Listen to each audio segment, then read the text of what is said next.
persiapan kris belum dilakukan. Kenapa kok di laporan Pak Menteri tinggal satu yang belum? Ini kan penipuan publik nih.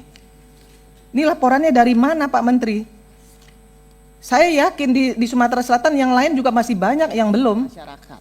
Contoh, BPJS menyampaikan tidak ada pembatasan atau kuota layanan kesehatan pada peserta JKN. Kenyataannya Pak, ya, kenyataannya itu banyak, ya. Sekarang itu marak terjadi kejahatan di wilayah-wilayah tertentu, korban begal atau yang lain-lain.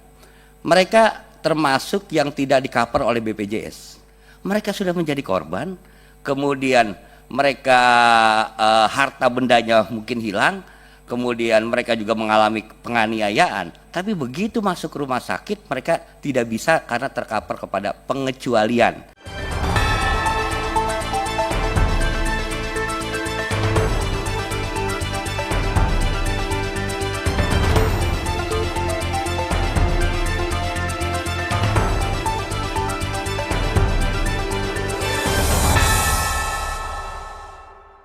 Slide. Jadi Bapak Ibu, ini kita rencananya memang Juni ini kita harapkan semua rumah sakit sudah mulai melakukan implementasi KRIS ya. Dari 3.228 rumah sakit ada 115 yang rumah sakit yang kita tidak masukkan kewajibannya untuk KRIS, ada 3.113. Nah, ini setengah-setengah lah. Ya, swasta lebih banyak sedikit dan kemudian ada rumah sakit pemerintah ya. Di halaman selanjutnya untuk refresh kita sedikit dan juga untuk anggota yang baru, KRIS itu sebenarnya adalah menerapkan standar minimal layanan bagi masyarakat. Jadi tujuan utamanya bukan dari sisi kelas, tapi layanan kesehatannya minimal sama dong dan standarnya terpenuhi. Dan ada 12 standar yang kita kasih. Ya. Nggak semuanya sulit ya.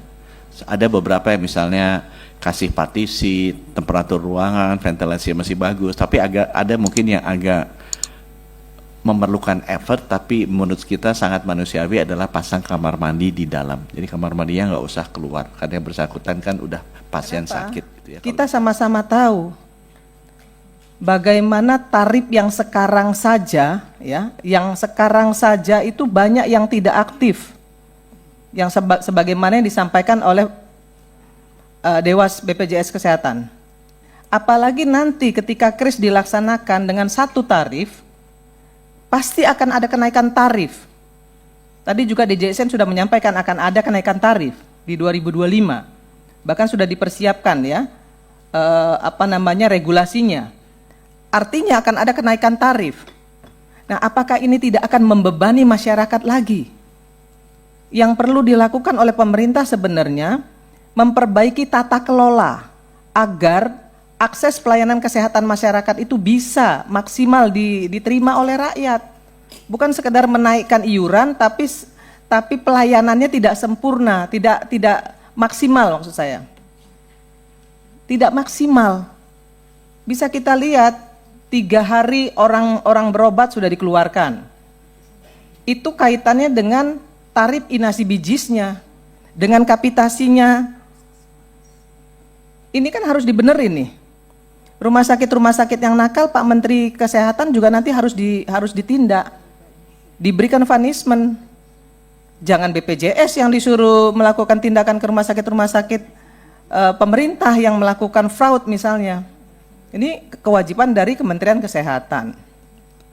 Yang ketiga, dengan adanya KRIS, pasti iurannya, ini kepada Menteri Kesehatan nih, pasti iurannya naik. Bagaimana Pak Menteri mempertanggungjawabkan ya ketidakmampuan publik untuk melakukan pembayaran ketika iuran ini naik. Iuran hari ini saja banyak sekali yang masih menunggak dan belum bisa bayar. Nah, kalau dinaikkan, saya yakin kas BPJS akan jebol. Kalau kas BPJS jebol, pasti nanti defisitnya akan makin besar lagi. Terus dari mana anggarannya? Ini Pak Menteri Kesehatan harus bertanggung jawab nih soal ini. Ya, kemudian yang keempat, dinyatakan di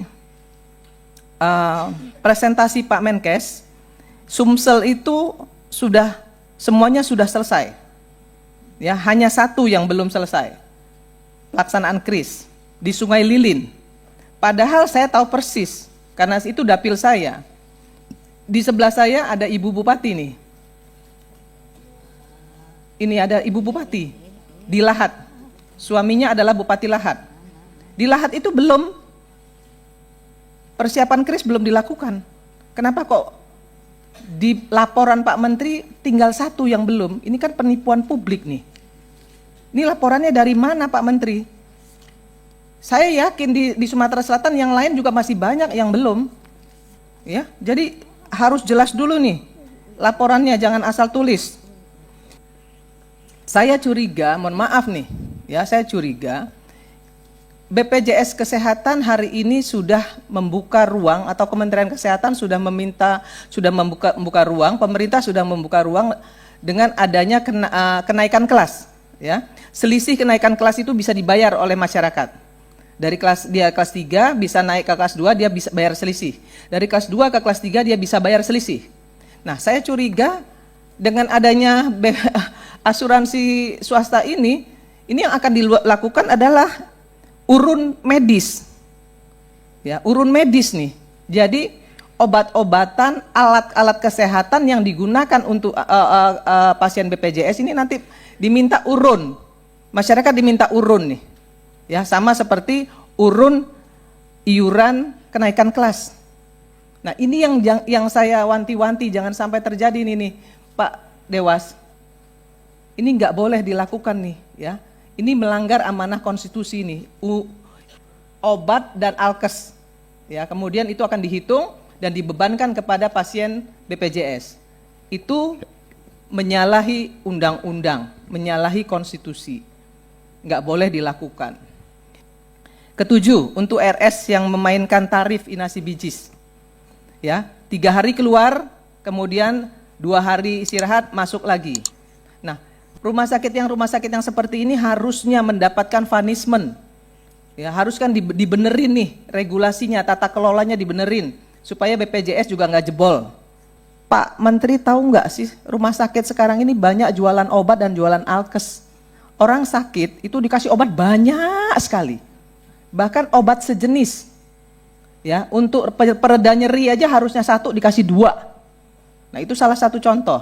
Kemudian setiap kali kita rawat inap itu harus juga periksa darah lengkap. Padahal sakitnya nggak perlu harusnya itu.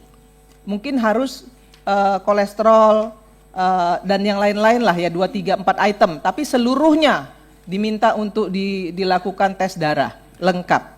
Itu juga menghabiskan biaya. Ya, ada beberapa memang kondisi-kondisi di masyarakat yang sepertinya antara aturan ya ataupun regulasi yang nggak sesuai dengan kenyataan atau realitas ya di masyarakat.